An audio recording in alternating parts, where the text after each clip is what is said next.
Cape Cod Broadcasting weaves the listening environments of 99.9 WQRC, Ocean 104.7, WFCC Classical 107.5, Cape Country 104, and CapeCon.com's website experience to reflect the lifestyles of the people who live, work, and play on Cape Cod. We hope that you enjoy this podcast. This is Sunday Journal. I'm Dan McCready. The building trade is going green, as across the industry, new building projects are utilizing green technology in their designs. Many homeowners want to take this approach, but often don't know where to start. Joining me today is Matthew Cole, President and CEO of Cape Associates, and Nicole Goldman, founder of G Green Design Center in Mashpee, who will provide some tips for homeowners looking to go green. Thank you both so much for joining me today. You're welcome. Thank you, Dan. So the first question I have is, what exactly green building, what exactly does that mean? I'll have it of a succinct answer. I would say that it involves environmentally friendly materials, energy efficiency, and healthy materials. Okay. And this has been something that's started in the industry a while ago, and it's just been getting more and more popular. It seems like it's growing, that people, more and more contractors, builders, people who are looking to do any kind of building project are going this way. Why is this happening now, do you think? I think it has to do with availability, for one, general awareness by both the media and individuals, people wanting to have healthy and energy-efficient homes, saving money is one of the other criteria. And so we've seen the trend, I think, in the past 6, 7, 8 years really gaining traction because of resources that are now available and the understanding of contractors and builders on how to utilize these materials best.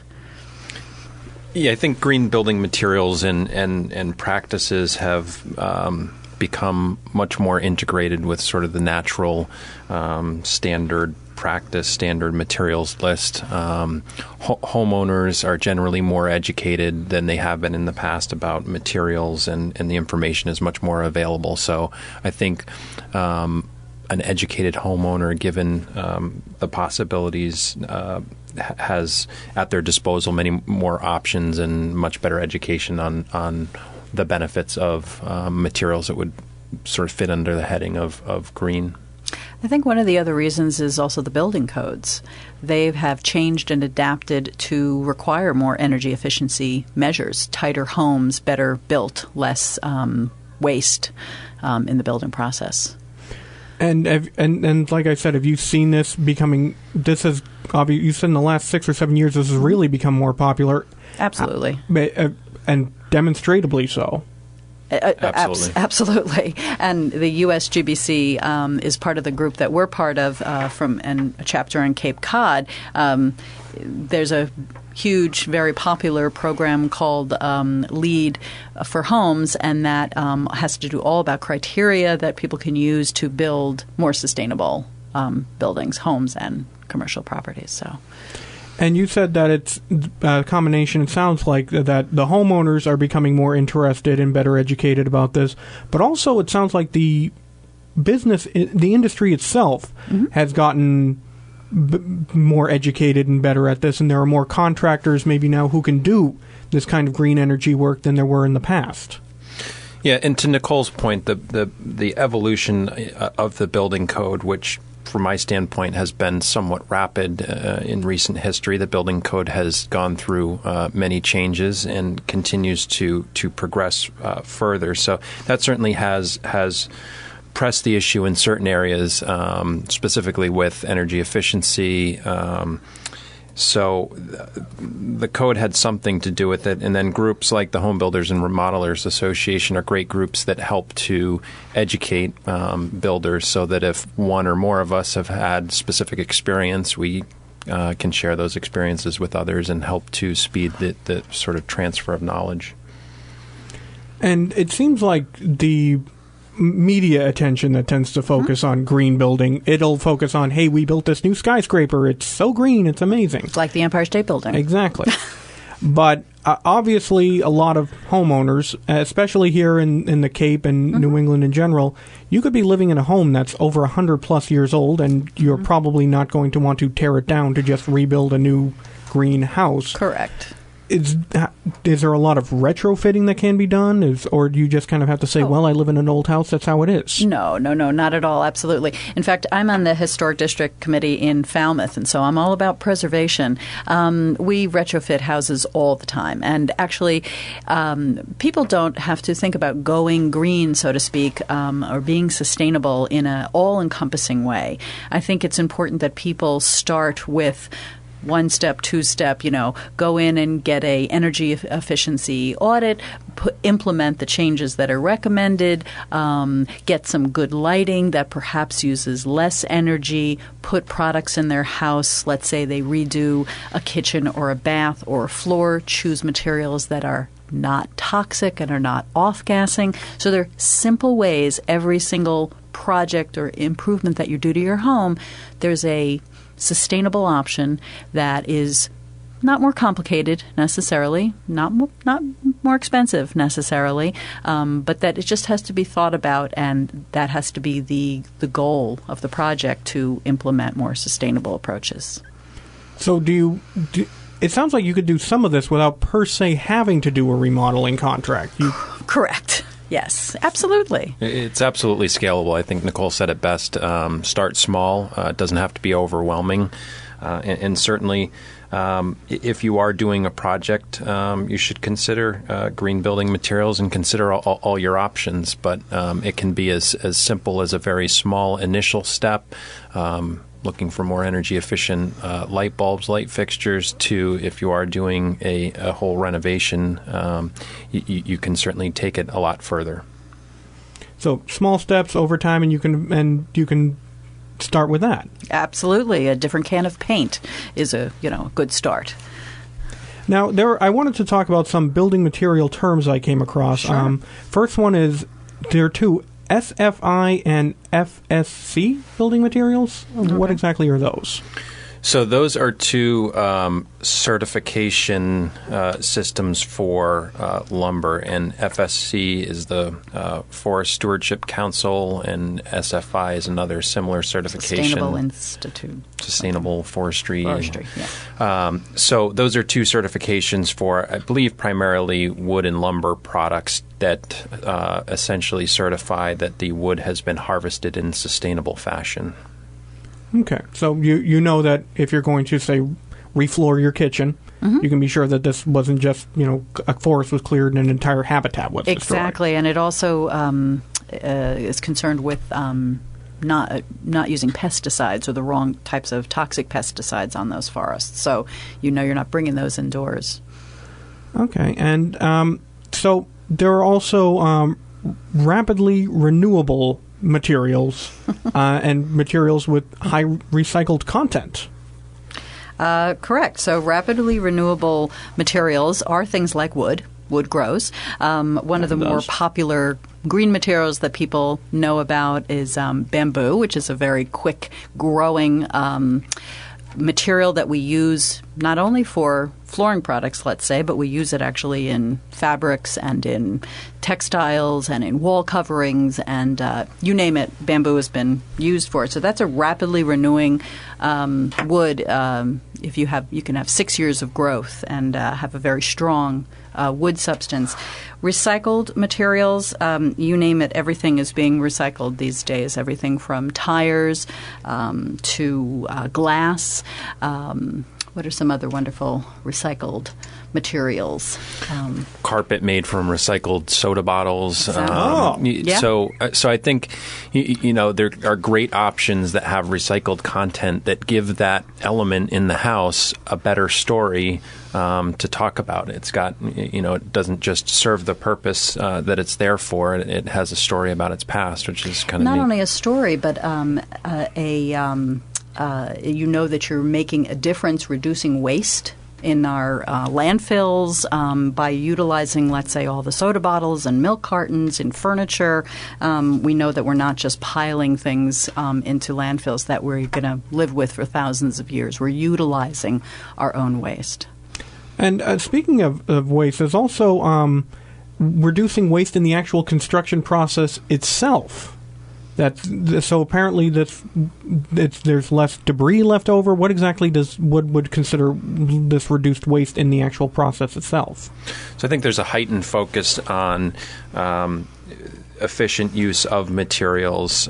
Further, so many materials now are recyclable or reusable that weren't in the past. So the example of the carpet made from recycled materials, that the waste from that installation can many times be recycled because of what it's made of. So I think there's a focus and an effort to be more efficient with materials, and again to divert as much of that waste produced during the construction process to divert that from the landfill, which we can do with so many more products now than we could years ago. So Matt, do you guys use things like bins that you might recycle wood that's cut on site, or let's say carpet that's cut on site, or plastics that are used on site into separate bins, so it's not all going into one big dumpster.